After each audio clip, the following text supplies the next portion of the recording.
É ótimo estarmos juntos para mais um encontro com a palavra. Seja muito bem-vindo. Atualmente o nosso foco está no livro de Mateus e estamos analisando resumidamente o chamado Sermão da Montanha. Acomode-se, participe, ouça as palavras de Jesus dando o perfil do caráter de Cristo e usando 4 metáforas muito bonitas que nos mostram o tipo de caráter que pode impactar uma cultura pagã. Vocês são o sal da terra, ele disse. Mas se o sal perder o seu sabor, como restaurá-lo? Não servirá para nada mais, exceto para ser jogado fora e pisado pelos homens. Vocês são a luz do mundo. Não se pode esconder uma cidade construída sobre um monte. E também, ninguém acende uma candeia e a coloca debaixo de uma vasilha. Ao contrário, coloca-a no lugar apropriado e assim ilumina todos os que estão em casa. Assim brilhe a luz de vocês diante dos homens, para que vejam as suas boas obras e glorifiquem ao Pai de vocês que está nos céus. Gostaria de convidar você a retornar ao topo do monte onde Jesus está, dando o Sermão da Montanha. Gosto de chamar esse evento de o primeiro retiro espiritual cristão. Vimos que Jesus dividiu a multidão em 2 grupos. Um formado por aqueles que são parte do problema, outro formado por aqueles que são parte da solução. Analisando o contexto no qual esse ensinamento foi dado, vimos que há crises envolvidas na conversão para o cristianismo. A primeira coisa que podemos observar desse ensinamento de Jesus é que ele traça um perfil do caráter de um cristão. Esse caráter é descrito através de 8 atitudes bem-aventuradas. Jesus apresentou o desafio do cristão que impacta uma cultura pagã e depois apresentou esse desafio com estas 4 metáforas muito bonitas.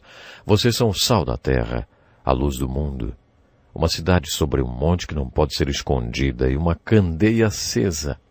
O que exatamente Jesus estava fazendo no topo da montanha? Muitos estudiosos acreditam que as 8 bem-aventuranças do Sermão da Montanha, na verdade, são o sermão em si, e que todo o resto dos capítulos 5, 6 e 7 é uma aplicação desse sermão.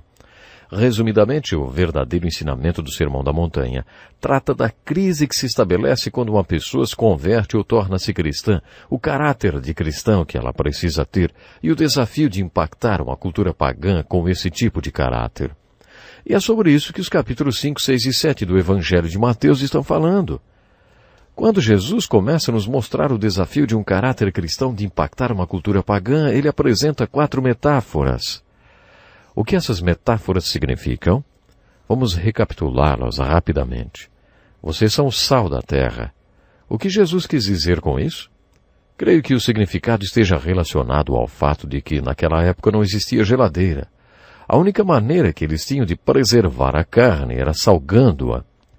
Essa era a principal conotação de sal quando Jesus usou essa metáfora. Se essa for a interpretação e aplicação corretas dessa metáfora, Jesus estava fazendo uma afirmação sobre o mundo e sobre seus discípulos. Usando essa metáfora, Jesus estava dizendo que o mundo está se deteriorando como um pedaço de carne estragada. Jesus também estava dizendo que os seus discípulos eram como sal, que deve ser usado para impedir que a carne se deteriore.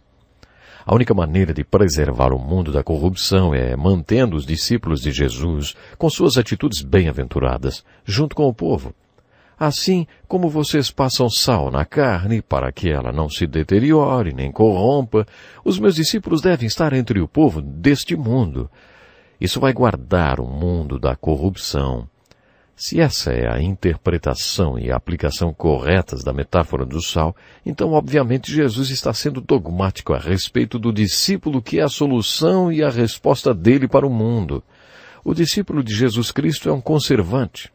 O grego indica que Jesus estava dizendo, só vocês são o sal da terra. É por isso que considero essa afirmação de Jesus uma sentença dogmática. De acordo com Jesus, a influência do caráter cristão preservará o mundo da corrupção moral. Há pelo menos mais uma interpretação e aplicação possíveis para essa metáfora do sal usada por Jesus. A palavra salário vem de 2 palavras, sal e dinheiro. O Império Romano queria controlar o mundo e sabia que não existe organismo que viva sem sal. Nada sobrevive sem o sal. É comum encontrarmos pedras de sal em pastos, porque nem mesmo um boi ou uma vaca pode viver sem sal. Conheci um missionário que vivia numa região que, para se chegar, era necessária uma viagem de canoa de 35 dias. Ele me contou que 2 vezes por ano ele tinha que fazer essa viagem. 35 dias, para baixo e para cima, no rio, para conseguir suprimentos. Um dos suprimentos que ele tinha que conseguir era sal, porque ninguém consegue viver sem sal. Com essa metáfora sobre sal, Jesus podia estar dizendo para os seus discípulos: vocês estão vendo aquela gente lá no sopé da montanha? Eles não têm vida. Eles têm os sinais vitais, mas não significa que estejam vivos. Eles não são abençoados, não são espiritualmente prósperos, nem vivem no estado da graça. Eles não vivem a vida que meu Pai planejou para eles. Mas, se vocês entenderem o que estou dizendo e vivenciarem o que estou ensinando com essas 8 atitudes bem-aventuradas, vocês terão vida e eu serei a fonte onde eles encontrarão vida. Por isso desçam lá e se misturem com aquele povo e sejam o primeiro doador da vida através do qual o povo deste mundo achará a vida. Jesus estava fazendo uma declaração muito forte a respeito do mundo e dos seus discípulos. Conheço um jovem pastor que participou de um grupo de estudo no Cairo, Egito. Ele fez o trajeto do êxodo dos filhos de Israel até a Terra Santa. A temperatura era exatamente alta e tudo no Egito era difícil, até alguns povos. Um dia, no final da tarde, ele entrou no quarto do Hotel Hilton, no Cairo, no 17º andar, com ar-condicionado, depois de um dia cansativo, e pela janela do seu quarto olhou para a cidade e disse: eu só quero ver o Egito daqui do 17º andar, de um quarto com ar-condicionado. E depois de ter tomado uma ducha, isso sim. Ele parou por um instante e atinou no que tinha dito e pensou consigo mesmo: imagine se Deus tivesse pensado assim a respeito deste mundo e jamais tivesse se tornado carne e vivido entre nós. Como conheceríamos sua glória cheia da graça e verdade? Onde eu estaria? E se todos os missionários tivessem pensado assim? Você não será sal da terra dentro de um quarto com ar-condicionado, a 17 andares de distância do povo perdido. Para ser sal da terra, você tem que estar vivendo entre o povo. Só assim você pode mostrar as atitudes de um discípulo de Cristo da maneira como Deus quer e o capacita pela graça. Bem-aventurados os pobres de espírito. Significa que você não pode produzir essas atitudes bem-aventuradas, mas Deus pode produzi-las em você. Se o poder do Espírito Santo é tão importante assim, pense numa coisa. Sem o poder do Espírito Santo, você não consegue viver, nem mostrar essas atitudes bem-aventuradas. Essa é a verdade. Mas o Espírito Santo pode. Você precisa de uma capacitação sobrenatural para ser o sal da terra. Se o Espírito Santo estiver com você, é isso mesmo, se ele estiver com você, então você terá o potencial para ser o sal da terra para o povo hostil, descrente e oponente. Mas só sobrenaturalmente você conseguirá isso. Quando Jesus falou sobre o desafio de um caráter cristão impactar uma cultura pagã, ele também disse aos seus discípulos: vocês são a luz do mundo. Jesus desenvolveu a ideia dizendo que quando acendemos uma vela, não a colocamos embaixo de uma vasilha ou de uma cama, nós a colocamos numa candeia para que ilumine toda a casa. Jesus está dizendo que o mundo não sabe que vive na escuridão. O que o levou a chorar pela multidão foi sua compaixão, por estarem como ovelhas sem pastor. Eles estavam perdidos e nem sabiam disso. Foi isso que comoveu Jesus, o fato deles nem saberem qual era a real situação deles mesmos. No final de seus 3 anos de ministério, Jesus fez sua oração sacerdotal, que é registrada no capítulo 17 do livro de João. E ele diz: eles reconheceram de fato que vim de ti e creram que me enviaste. Eu rogo por eles. Era isso. Jesus havia dito: vocês são a luz do mundo. A tradução grega sugere que o significado seja: você sozinho é luz do mundo. Sem você, tudo é escuridão. Por isso que você deve sair para essa escuridão. E essa luz que você é, pela graça de Deus, deve brilhar na escuridão para que você seja a solução e a resposta de Jesus para o mundo. Como eu gosto dessa metáfora da luz e da candeia. Depois que você já passou pela crise que acontece quando nos tornamos cristãos, sua vela tem de ser acesa. Eu acendi sua vela. Eu iluminei sua vida. Agora tem onde colocar a minha luz. Toda vez que você vir uma vela num castiçal ou numa candeia, lembre-se dessa metáfora. Depois de 3 anos com seus discípulos, Jesus lhes disse: vocês não me escolheram, mas eu os escolhi para irem e darem fruto, e fruto que permaneça. Quando Jesus usou a palavra escolheu, no versículo 16 do capítulo 15 de João, ele usou a palavra grega que significa estar estrategicamente posicionado, de modo que o general coloque suas tropas no campo de batalha com um objetivo. Esse é o sentido da palavra grega usada no original e encontrada 3 vezes na Bíblia. Literalmente, Jesus estava dizendo: eu escolhi você e os posicionei estrategicamente para que deem fruto. É isso que essa metáfora da vela e da candeia significa para nós. Como já dissemos antes, as bem-aventuranças são o sermão.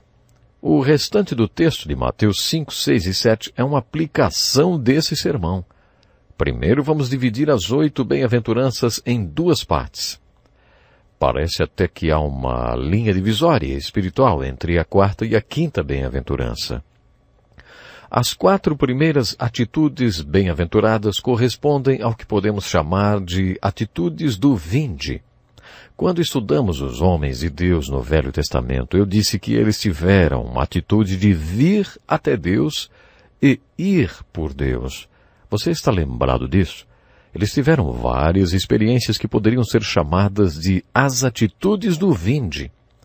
Antes dos grandes homens de Deus se tornarem grandes homens de Deus, eles eram grandes adoradores de Deus. Eles tiveram um caminho de ir até Deus, um caminho de aproximação. Isso foi muito importante e frutífero para depois, então, fazerem o caminho do ide por Deus. As primeiras 4 bem-aventuranças descrevem o vir e correspondem às atitudes que Deus trabalha em nós quando o buscamos e vamos até Ele. Algumas coisas como, por exemplo, os talentos, são desenvolvidos em particular. Você pode ter desenvolvido seu talento como pianista sem nunca ter saído da sua casa, onde pratica 10 horas por dia. Mas jamais desenvolverá o caráter cristão se não sair do seu cantinho de oração. O caráter cristão é desenvolvido lá no sopé da montanha, no meio do povo. Algumas das bem-aventuranças podem ser trabalhadas no topo da montanha ou no seu quarto de oração. As primeiras 4 bem-aventuranças deste tipo de atitude. Você pode aprender que é pobre de espírito, ou pode aprender a chorar e a ser humilde sem precisar sair do topo. Entendeu a minha dúvida sobre o sopé aí em cima? Isso mesmo. Deixa eu repetir aqui. Você pode aprender que é pobre de espírito, ou pode aprender a chorar e a ser humilde, sem precisar sair do topo da montanha. Também não precisa sair do seu quarto para aprender a ser pobre de espírito, ou seja, pode aprender sem nunca ter deixado o topo da montanha. Você pode ser manso e humilde e até passar fome e sentir sede pelo que acredita ser. Tudo isso é parte do seu ir para Deus. Mas você, se estiver no topo da montanha, não conseguirá colocar em prática as bem-aventuranças 5, 6, 7 e 8. A 5ª bem-aventurança é bem-aventurados misericordiosos. Misericórdia é o amor incondicional. Como você vai demonstrar amor incondicional se nunca sai do topo da montanha? Para ser misericordioso, você precisa descer a montanha e se misturar com a multidão. Um discípulo verdadeiro de Jesus ama incondicionalmente e tem um coração puro. A misericórdia se revela através dos relacionamentos. Você também não será um pacificador no topo da montanha. Para ser um pacificador, você precisa ir onde está o conflito. A perseguição a um discípulo mostra que ele desceu até a multidão e seus problemas. As 4 primeiras bem-aventuranças referem-se às atitudes do vinde, e as do segundo grupo se referem às atitudes relacionadas ao ide. Essas 8 bem-aventuranças de Jesus podem ser associadas em 4 grupos. Os pobres de espírito choram enquanto aprendem que são pobres de espírito. Eles são mansos, humildes, depois de terem passado fome e sede de conhecer a vontade de Deus, ou o que é certo. O misericordioso ama incondicionalmente com o coração puro e os pacificadores são perseguidos. O Dr. Martin Lloyd acreditava que as bem-aventuranças são como o subir e descer da montanha. Bem-aventurados os pobres de espírito. Põe você a caminho do topo da montanha. Vou repetir também. Essa bem-aventurança, que a gente conhece tão bem e que diz, bem-aventurados os pobres de espírito. Essa bem-aventurança põe a gente a caminho do topo da montanha. E aquela que nós conhecemos também, que diz, bem-aventurados os que choram. Essa nos leva um pouco mais para cima. Depois vem o bem-aventurados humildes. Essa bem-aventurança nos leva para além da metade da montanha. Depois, fome e sede de justiça. Essa nos leva ao topo da montanha. Quando você chegar ao topo cheio de justiça e começar a descer pelo outro lado, que tipo você será? Você é um fariseu legalista que fica dando sermão em todo mundo? Não. Você é uma pessoa que ama incondicionalmente, com o coração puro, sem egoísmo, sem interesse próprio. Lá no sopé da montanha, você é um pacificador e será perseguido. Como já vimos, de acordo com Jesus, as bem-aventuranças vão nos tornar sal-luz. Uma cidade sobre um monte que não se pode esconder em uma vela na candeia. E para exercer essas funções, você tem de conhecer 4 verdades absolutas. A primeira é, eu não posso, mas Ele pode, e Ele está comigo. Com as 2 primeiras bem-aventuranças, você aprende a respeito dessa primeira premissa espiritual. Bem-aventurados pobres de espírito que choram enquanto aprendem que não podem, mas que Ele pode. Resumindo essas 2 bem-aventuranças, nós temos o seguinte, eu não posso, eu não consigo, Senhor. Eu não consigo ser uma solução, mas o Senhor consegue e está comigo. A terceira e a quarta bem-aventuranças também podem ser associadas. A humildade ou a mansidão tem a ver com a nossa vontade. Tornar-se cristão tem um grande efeito sobre sua vontade. Bem-aventurados os humildes que têm fome e sede pelo que é certo. Todos nós devemos dizer, Senhor, eu não quero, mas o Senhor quer e o Senhor está comigo. Temos de ser honestos com Deus. Não dá para esconder nossos sentimentos de Deus. Tem dias que acordo e não sinto vontade nenhuma de fazer o que Deus quer que eu faça. Então eu confesso, Deus, eu não consigo. E Deus diz, eu posso e estou com você. Tem vezes que eu digo, mas eu não quero. E Deus responde, mas isso é totalmente irrelevante. Eu quero e eu estou com você. Portanto, levante-se e vamos lá. A quinta e sexta bem-aventuranças descrevem a misericórdia de quem ama incondicionalmente com o coração puro. O amor que Deus é amor ágape, incondicional, manifestado através dos discípulos. Isso pode ser resumido assim. Eu não sou o amor ágape, mas Ele é e Ele está comigo. Ser a solução e resposta lá no sopé da montanha ou em qualquer outro lugar requer um tipo de amor que não está em você. Esse tipo de amor está em Deus, porque Ele é esse amor.